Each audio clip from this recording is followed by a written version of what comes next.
नमस्कार, मैं हूं चंद्रभान सिंह भदौरिया और आप देख रहे हैं सीबी लाइव। इस वीडियो में बात पंचायत चुनाव को लेकर। पंचायत चुनाव का आप और हम सभी बेसब्री से इंतजार कर रहे हैं और ये इंतजार फिलहाल खत्म होता नजर नहीं आ रहा। पहले ये मीडिया के हवाले से खबरें आई थी कि 12 तारीख को राजधानी भोपाल में जिला पंचायत अध्यक्षों का आरक्षण संपन्न हो जाएगा। आज 12 तारीख है और इस समय शाम के करीब 5 बज रहे हैं और इस समय तक जो मेरे पास सूचना है वो ये कि ये आरक्षण प्रक्रिया आज भी नहीं हुई है। और सूत्र बता रहे हैं कि प्रधानमंत्री नरेंद्र मोदी का 15 नवंबर को भोपाल दौरा है और पूरा प्रशासन और अमला उसी तैयारी में व्यस्त है, इसलिए आज ये आरक्षण की प्रक्रिया टाल दी गई है। अब अगली तारीख कब होगी ये अभी सामने नहीं आई है, लेकिन पीएम के दौरे के बाद ये प्रक्रिया हो सकती है।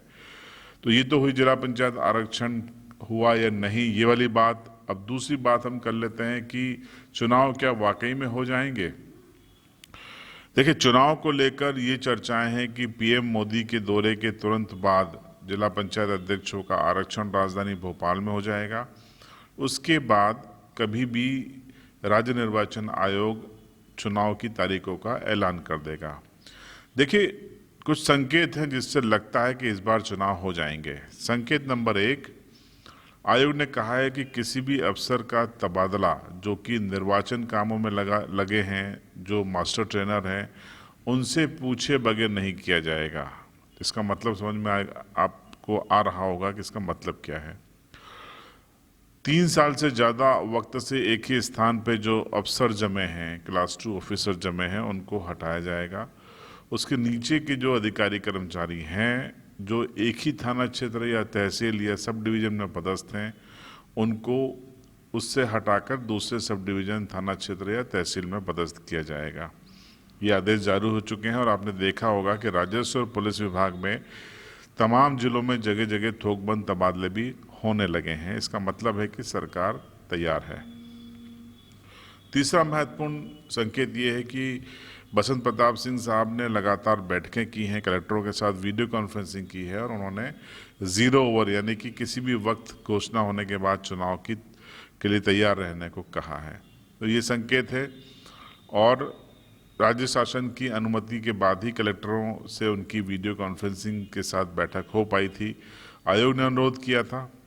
अब आपको ये भी सूचना दे देता हूं कि जबलपुर हाई कोर्ट में जो मामला था जिसमें जवाब सबमिट करना था, अब उसमें सोमवार को मामले की सुनवाई होगी। अभी तक जवाब सरकार का सबमिट नहीं हुआ है, कोर्ट में जवाब नहीं पहुंचा है, 15 दिन का वक्त बीत चुका है। आज 15 दिन पूरे हो चुके हैं, तो अब सोमवार को जो सुनवाई होगी उसमें सरकार को जवाब पेश करना है।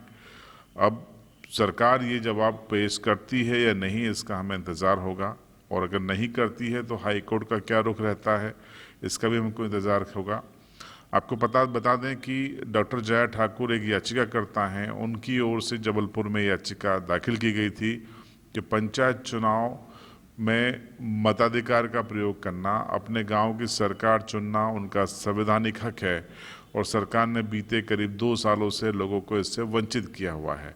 इसी याचिका की सुनवाई के दौरान नोटिस जारी हुए थे और इस याचिका के समर्थन में राज्य निर्वाचन आयोग ने भी शपथ पत्र दिया था हाई कोर्ट में और कहा था कि वो भी चुनाव को जल्दी चाहते हैं, सरकार को कहा जाए कि चुनाव जल्दी करवाएं। तो ये महत्वपूर्ण जानकारियां थी जो इस वीडियो के जरिए मैं आपको दे रहा हूं। आगे जो भी जानकारी आएगी वो भी आपको दूंगा। एक जानकारी और इसमें आपको जोड़ देता हूं कि इस बार जिला पंचायत और जनपद पंचायत के लिए जो आवेदन होंगे वो ऑफलाइन नहीं बल्कि ऑनलाइन किए जाएंगे। ऑनलाइन आवेदन लगेंगे और पंच और सरपंचों के लिए ऑफलाइन यानी कि मैनुअल जाकर आप जमा कर सकेंगे। ये व्यवस्था कर दी गई है। ये मैं पहले भी बता चुका हूँ कि ईवीएम से जनपद और जिला पंचायत सदस्यों का निर्वाचन होगा, जबकि पंच सरपंचों का निर्वाचन बैलेट पेपर से होगा। इसके अलावा एक बात और इस वीडियो में अंत में आपको बताता चलूं कि अगर आप पंच, सरपंच, जनपद और जिला पंचायत लड़ने जा रहे हैं तो आप 5-6 महत्वपूर्ण दस्तावेज अभी से तैयार कर लीजिए। आपका वोटर आईडी कार्ड, आपका आधार कार्ड, आपकी बैंक पासबुक, आपका मतदाता सूची में नाम होना चाहिए। मतदाता सूची में नाम आपका सही है या नहीं ये ज़रूर आप देख लें। गलत नाम आपके फॉर्म को रिजेक्ट कर सकता है। उस पर आपत्ति लग गई तो जो निर्वाचन अधिकारी है, रिटर्निंग ऑफिसर है, वो आपके फॉर्म को रिजेक्ट कर सकते हैं। फिर आप कोर्ट कचहरी दौड़ते रहिए, 4-5 साल कोई आपकी सुनवाई और फैसला नहीं आएगा। दूसरा, आप बैंक से एनओसी ले लीजिए कि आप पर कोई भी बकाया नहीं है। आपके ऊपर अगर किसी शासकीय जमीन के अतिक्रमण का मामला दर्ज है तो उसको तुरंत निपटा लीजिए, क्योंकि ये भी आपकी फॉर्म निरस्ती का आधार बन सकता है। अगर आपका विद्युत मंडल में वितरण कंपनी में बकाया है तब भी आपको दिक्कत हो जाएगी। आप वहाँ से भी एनओसी ले लीजिए कि आपके ऊपर कोई भी बकाया नहीं है। कोशिश कीजिएगा कि आप जो मोबाइल नंबर लिखें वो आपके नाम पर ही सिम रजिस्टर्ड हो, दूसरे किसी अन्य के नाम पर न हो, ये कोशिश कीजिएगा। तो ये बारीकियां हैं जिसको आपको ध्यान में रखना है। जाति प्रमाण पत्र तैयार कर लीजिए, मूल निवासी तैयार कर लीजिए, मार्कशीट रेडी कर लीजिए। इन तमाम चीज़ों की आपको ज़रूरत पड़ेगी। आने वाले दिनों में हम एक डेमो फॉर्म भी जारी करेंगे कि किस तरीके से आपको ये फॉर्म भरना है। तो फिलहाल इस वीडियो में इतना ही।